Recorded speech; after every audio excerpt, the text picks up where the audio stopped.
এই দুনিয়ার সকল লোক স্বর্ণ দিয়ে তৈরি, শুধুমাত্র এই মেয়েটিকে বাদ দিয়ে, কারণ তার শরীর কাঠ দিয়ে বানানো ছিল আর সে তাদের সাথে বন্ধুত্ব করতে চায়, কিন্তু কেউই তার সাথে বন্ধুত্ব করে না।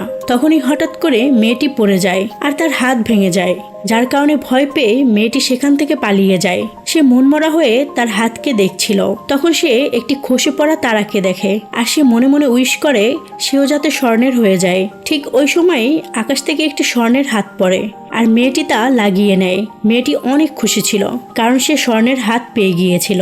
পরের দিন সে একটি স্বর্ণের পা পায়, এতে মেয়েটি আরো বেশি খুশি হয়ে যায়। এরপর ধীরে ধীরে তার পুরো শরীর স্বর্ণের হয়ে যায়, কিন্তু মেয়েটির চেহারা এখনো কাঠেরই ছিল। তখন সে আকাশের দিকে দেখে, তো একটি স্বর্ণের মুখোশ দ্রুত গতিতে নিচে আসছিল।